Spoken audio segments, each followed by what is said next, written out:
नमस्कार। Book audio में आप सबका स्वागत है। बुक ऑडियो में इस वक्त आप सुन रहे हैं प्रशांत कुमार मिश्रा द्वारा लिखित सृजन फिर से मेरे यानी आपके अपने अजय सिंघल की आवाज में। लीजिए अब सुनिए अगली कहानी, क्या तुम्हें किसी की जरूरत नहीं पड़ेगी। पिछले दिनों की बात है, एक घटना ने मानवता को शर्मसार कर दिया। बेचारी नीलम बाजार से कुछ लेने गई थी। वहां पर उसके साथ एक दुर्घटना हो गई। वो काफी समय तक एक व्यस्त रोड पर बेहोश पड़ी रही। सैकड़ों लोग उस रास्ते से गुजरे लेकिन किसी ने भी उसकी मदद नहीं की। बेचारी नीलम को एक बस ने कुचल दिया था। उस वक्त वहां पर खड़े अनेक लोगों ने अपनी अपनी जेब से मोबाइल फोन निकालकर उसकी तस्वीरें ली और वीडियो भी बनाया। फिर अपने अपने रास्ते पर चलते बने। शायद बाद में उसी फोटो को सोशल मीडिया पर अपलोड कर यही लोग मानवता की दुहाई देने में लग गए होंगे। वहां पर उन्होंने बड़ा ही दुख जताया होगा। जब उस बेचारी के परिजन को पता चला तो वे वहां पहुंचे और उसे अस्पताल में एडमिट कराया, लेकिन तब तक बहुत देर हो चुकी थी। ये काफी दुखद हादसा था। वहां पर पुलिस को भी कोई ऐसा व्यक्ति नहीं मिला जो ये कहने के लिए तैयार हो जाता कि उसने वो हादसा अपनी आंखों से होते हुए देखा है। जबकि जिस जगह पर हादसा हुआ था वो काफी व्यस्त और बाजार का इलाका था। शायद समय रहते किसी ने उसकी मदद की होती तो उसकी जान बच जाती। हम बरसों से अन्याय, भ्रष्टाचार, शोषण और भेदभाव को सहते सहते पत्थर बन गए हैं। अजीब तो तब लगता है जब एक लाश को उठाने के लिए अनेकों कंधे मिल जाएंगे, लेकिन किसी की एक जिंदगी बचाने के लिए किसी के दो हाथ नहीं उठते हैं। आज हालात यहां तक पहुंच गए हैं कि दिल में इंसानियत की रोशनी की एक छोटी सी किरण भी दाखिल नहीं हो सकती है। इसका दोष केवल हमें ही नहीं, हमारे यहाँ के सिस्टम को भी है, जिसके डर से लोग मदद करने के लिए आगे नहीं बढ़ते हैं। ऐसे में ज्यादा उम्मीद भी नहीं कर सकते हैं। शायद हम लोगों ने अपना ज़मीर गिरवी रखकर अपंगों की तरह जीना सीख लिया है। अगर ऐसा नहीं हुआ होता तो पता नहीं कितने पुरुष और महिलाएं उस रास्ते से गुजर कर निकले होंगे, लेकिन किसी ने भी उस तरफ ध्यान नहीं दिया, क्योंकि हम लोगों ने ऐसे माहौल में रहना सीख लिया है। अब किसी भी हादसे की क्या मजाल है कि वो हमारे मन को झकझोर सके। अब हम सबको बदलना होगा, आपको भी बदलना होगा, नहीं तो कल हम, परसों आप और उसके बाद आपका और हमारा कोई अपना, सभी लोग एक एक करके नीलम की तरह हादसों की चपेट में आते जाएंगे और हमें कोई ये कहने वाला नहीं मिलेगा कि उसने वो हादसा अपने सामने होते हुए देखा है। आज नीलम है तो कल कोई हमारा अपना भी हो सकता है। हमें मदद के लिए आगे आना चाहिए। हम आज किसी की मदद करेंगे तभी कल कोई हमारे लिए अपने हाथ आगे बढ़ाएगा। और जनाब, इस अंधेरे में कोई ना रहे कि हमें किसी की जरूरत नहीं पड़ेगी। कब, किस जगह, किस मोड़ पर जिंदगी हमें लाकर खड़ा कर दे, न जाने कौन फरिश्ता बनकर हमारी मदद करने के लिए आ जाए, हम इसका पूर्व अनुमान नहीं लगा सकते हैं। उम्मीद है कि नीलम का ये दर्द भरा बलिदान व्यर्थ नहीं जाने देंगे, लेकिन इसके लिए हम सबको भी बहुत बलिदान करना होगा। अपनी बुराई को त्याग कर अच्छाई को अपनाना होगा। अच्छा बनना एक अच्छी बात है। हम बचपन से पढ़ते चले आ रहे हैं। बचपन में माँ कहती थी कि अच्छे बनो। विद्यालय में पहुंचे तो गुरु ने सिखाया कि सदैव अच्छे बनकर रहना, लोगों के साथ हमेशा ही अच्छा व्यवहार करना और किसी के प्रति बुरे करने के बारे में नहीं सोचना। मगर हम कितने अच्छे रहे और कब तक रहे? किस किस के लिए अच्छे बनकर रहें, क्या हम कभी ये सोच पाए हैं? बड़ों से अच्छे रहो, रिश्तेदारों से अच्छे रहो, मित्रों से अच्छे रहो, लेकिन इस अच्छे बने रहने में कितने अच्छे बना रहना वाकई में अच्छा है। अरे कोई बात नहीं, अब हम इस अच्छे बने रहने को एक दूसरी तरह से समझते हैं। हमारे एक परिचित हैं, काम में तो उनकी हालत ऐसी है कि एक कामचोर भी उनके सामने पीछे है और अपनी बात का रोना रोने में वे सबसे आगे हैं। इस क्षेत्र में तो उनका कोई मुकाबला ही नहीं है। उन्हें इस बात से कोई फर्क नहीं पड़ता कि वो जिसका खाते हैं वो बर्बाद होता है या आबाद। उन्हें तो बस अपना उल्लू सीधा करने से मतलब है और लोगों को घुमाना उन्हें अच्छी तरह से आता है।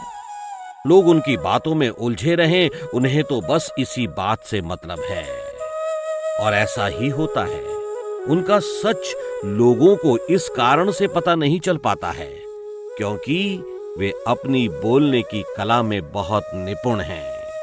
अपनी इस कला और भावुकता से लोगों को बेवकूफ बनाना उन्हें बहुत ही अच्छे से आता है।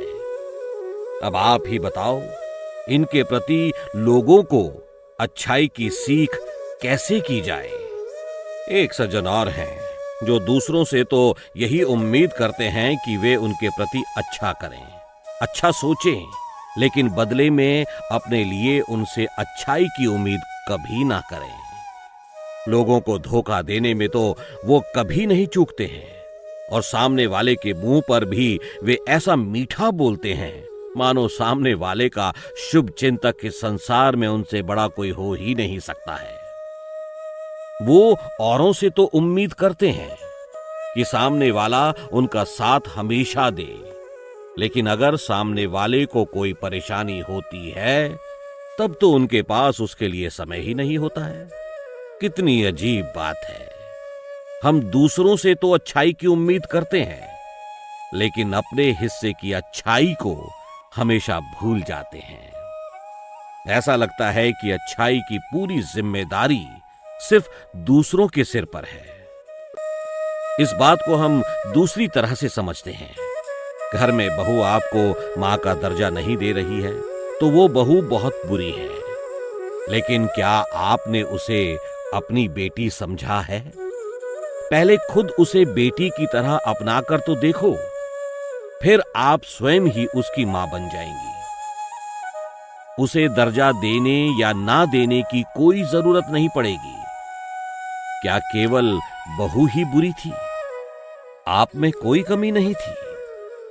अगर कोई हमारे लिए हमेशा तैयार रहता है, हमारे बारे में हमेशा अच्छा सोचता है, तो ये तो अच्छी बात है, लेकिन क्या हमारे हिस्से में कुछ अच्छाई नहीं है? हम अपने हिस्से की अच्छाई कब करेंगे?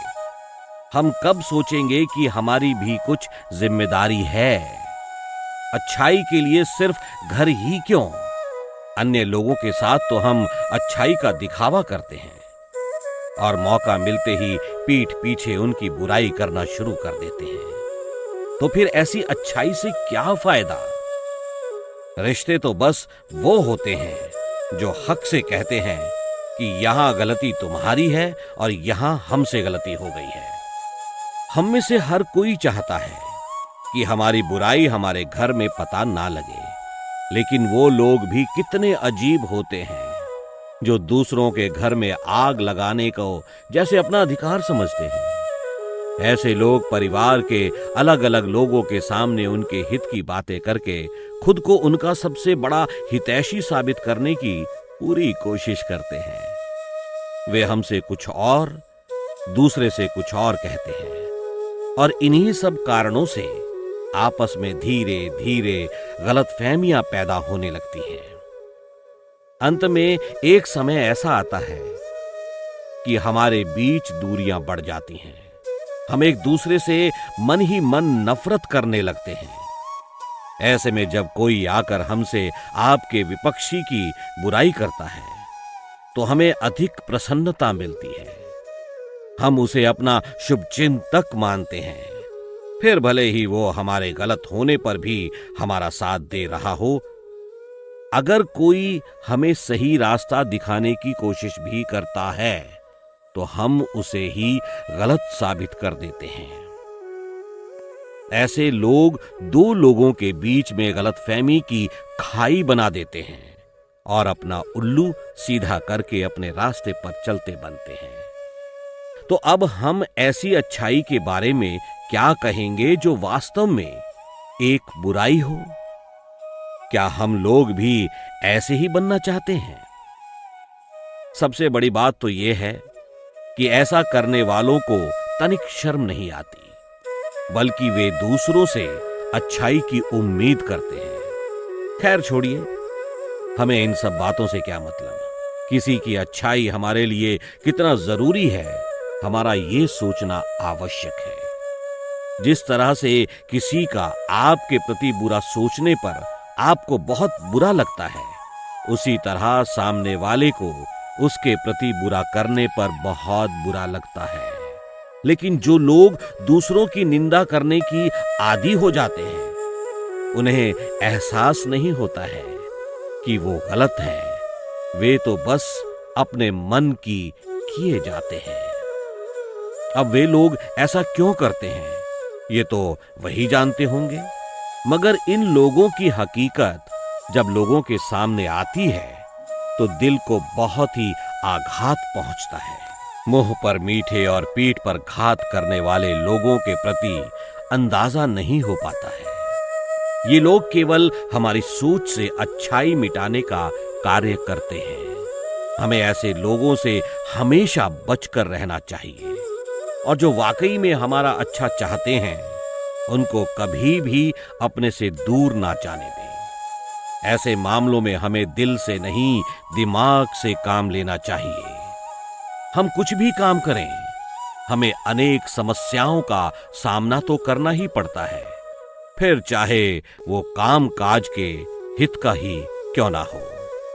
अभी आप सुन रहे थे प्रशांत कुमार मिश्रा द्वारा लिखित सृजन फिर से में क्या तुम्हें किसी की जरूरत नहीं पड़ेगी, सिर्फ और सिर्फ बुक ऑडियो पर आपके अपने अजय सिंघल के साथ। हमें उम्मीद है आपने इस कहानी से जरूर कुछ सीखा होगा। अगली कहानी भी ऐसी ही है, शिक्षाप्रद है और उसे पेश कर रहा हूं मैं, यानी आपका अपना अजय सिंघल, सिर्फ और सिर्फ बुक ऑडियो पर। देख लो हमारी महानता के कार्य। धन्यवाद।